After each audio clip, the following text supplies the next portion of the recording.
Oi, gente, tudo bem? Depois de um tempo eu tô aqui de volta num cenário novo que eu fiz questão de criar aqui pra gente poder fazer os vídeos com uma qualidade maior e trazer um conteúdo realmente legal pra vocês. Hoje eu vou falar um pouco sobre o assédio moral no trabalho. Foi um assunto que deu uma repercussão na minha caixinha de perguntas no Instagram e eu achei importante gravar esse vídeo porque aqui eu vou conseguir explicar melhor pra vocês como é que funciona sem a gente ter aquela interrupção de 15 em 15 segundos. Bom, para a gente começar essa história, vamos falar primeiro o que é o assédio moral. O assédio moral, ele é a exposição de uma pessoa a situações que são humilhantes, constrangedoras, vexatórias e que acontecem de maneira repetitiva e por um tempo prolongado. É importante a gente prestar atenção nessas características repetitivas e prolongadas, por quê? Porque a palavra assédio, né, fiz até uma colinha, olha aqui, que significa o quê? Uma insistência impertinente, perseguição, sugestão ou pretensão constante em relação a alguém. A palavra assédio pressupõe aí que seja uma coisa constante, ou seja, tem que ser uma série de atitudes que é repetitiva, né? Então é importante a gente ter em mente que um fato isolado não caracteriza o assédio moral. Pode sim caracterizar uma ofensa, um dano moral, mas o assédio em si precisa aí de uma série de atitudes, é uma série de situações onde a pessoa vai ser exposta aí. Bom, geralmente esse assédio moral que ocorre dentro da empresa, ele ocorre de maneira descendente. Como que funciona? O chefe, né, munido de algum poder ali, acaba humilhando seus funcionários. Essa, assim, é o jeito mais fácil da gente entender. Mas não é só dessa forma. O assédio moral, ele pode acontecer em outros níveis também. Em casos raríssimos, exceções aí, a gente teria o assédio de maneira ascendente, ou seja, o funcionário que vai cometer esse assédio moral com o chefe. Por que é raríssimo? Porque no primeiro indício aí de um assédio moral do funcionário com o chefe que tem poder para contratar e demitir vai mandar a pessoa embora. E vai mandar embora por justa causa, porque, né, esse tipo de coisa dá aí uma justa causa, tá lá no rol da CLT. Então é bem difícil acontecer, mas como é possível, né, a gente tá falando aqui só para você saber. E também a gente tem o assédio moral que ele é paritário, a gente fala que ele ocorre horizontalmente. Ou seja, pessoas que estão no mesmo nível na empresa, assim, têm cargos semelhantes, estão lá na mesma linha. E aí, geralmente ocorre alguma oportunidade de alguém ser promovido, alguma coisa do tipo. Uma pessoa da equipe começa a se destacar mais que as outras e as outras ficam incomodadas, se juntam ali numa panelinha e elas em conjunto, né, de maneira isolada também, mas elas acabam fazendo aí um assédio moral contra uma pessoa. O objetivo principal nesses casos de assédio que ele é paritário é o quê? Você eliminar a concorrência. Então você acaba minando a confiança da pessoa, humilhando ela, aquela que está se destacando, para ela realmente ficar abalada e desistir de concorrer àquela vaga que você tanto almeja, certo? É uma situação bem delicada. E a gente sabe que no ambiente corporativo, dentro de uma empresa, isso é constante, isso acontece, e assim, acontece muito pelo próprio ambiente, né, que propõe aí uma competição. A gente sabe que as empresas visam o lucro, se não visar lucro não faz parte ali do rol das empresas, enfim. Faz parte do ambiente corporativo essa competição. E, infelizmente, acontece sim o assédio moral.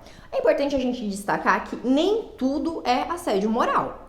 Então, por exemplo, se você se sentiu humilhado porque o seu chefe te chamou atenção na frente de todo mundo, porque você não estava fazendo uso do seu equipamento de proteção individual, do seu EPI, isso não pode ser, em hipótese alguma, considerado assédio moral. Por quê? Porque ele tem que te repreender, faz parte de uma norma e você tem que seguir a norma. Ou então, quando você faz alguma coisa, né, ele chama a sua atenção porque você executou o trabalho de uma maneira errada.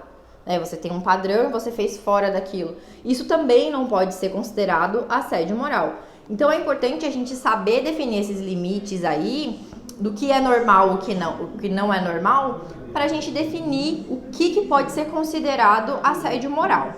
Quando você se vê numa situação onde você de fato está sendo assediado, seja por um grupo ali na mesma linha que você, né? Seja o assédio paritário ou seja esse assédio que ele é descendente, a gente orienta que a primeira coisa, assim, você tem que juntar provas. Por quê? Porque no futuro, caso você requeira aí uma indenização por danos morais em virtude desse assédio moral que você passou, você vai ter que provar. E você vai requerer onde isso? Na justiça. E na justiça a regra geral é a seguinte: quem diz alguma coisa tem que provar. Se eu disse que eu tenho direito disso, eu tenho que provar que eu tenho direito disso. Se eu disse que isso aconteceu, eu tenho que provar que isso aconteceu. Então é importante o quê? Você reunir provas. Se você foi ali humilhado, você teve uma plateia, né? Você foi colocado ali no centro e foi ridicularizado. Então essas pessoas, essa plateia aí são suas testemunhas. Geralmente quem comete o assédio moral não comete contra uma pessoa só. Ele acaba distratando muita gente. Então é importante você ter essas pessoas como seus aliados, assim, né? Para que no futuro, se você precisar, elas possam testemunhar a seu favor. Além disso, é importante o seguinte: você sofreu assédio, tá desconfortável para você, você tem que procurar o RH da empresa, a chefia imediata, se não for ela que cometeu esse assédio, a ouvidoria da empresa, se a sua empresa tiver uma ouvidoria. Por quê? Porque esse tipo de atitude não pode acontecer. Ele desestabiliza ali a estrutura, ele é prejudicial para todo mundo, para você especialmente que está sofrendo isso, mas para a empresa também, porque as pessoas param de produzir, elas se desanimam e isso realmente é bem complicado. Se a empresa é sabedora disso, você comunicou, sei lá, talvez você faça um relatório, mande um e-mail, faça alguma coisa para dizer que de fato você está sendo humilhado, você está passando por essas situações repetidas vezes e a empresa não tomou atitude nenhuma, tem casos que cabe aí a gente fazer um boletim de ocorrência também para deixar isso registrado, certo? Então, o que a gente entende, assim, para fazer o fechamento desse vídeo aqui? Que o assédio moral, infelizmente, acontece. Por quê? Porque o ambiente corporativo, ele é propício para isso. As pessoas, elas estão em constante ali disputa. Por quê? Porque elas querem cargos, elas querem remunerações maiores, elas estão ali em busca de evoluir.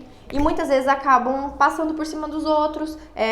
Tem gente que talvez nem perceba que faz o assédio moral, ou ela simplesmente é sem vergonha, ela nem quer perceber, ela não quer prestar atenção nisso porque ela tá tirando alguma vantagem. Então, isso acontece e você tem que tomar cuidado. Preste atenção no seu ambiente de trabalho, na maneira como você lida com as pessoas, para ver se você não tá fazendo parte daquela panelinha que tá deixando alguém de fora, que tá humilhando aquela outra pessoa. Então é importante a gente saber de tudo isso. Eu espero que vocês tenham entendido. Tentei falar de uma maneira mais rápida, mais concisa. Mas se ficou alguma dúvida, já sabe. Escreve aqui nos comentários, deixa o seu like, compartilha o vídeo, se inscreve no canal e manda aqui sugestões para os próximos e a gente volta logo mais.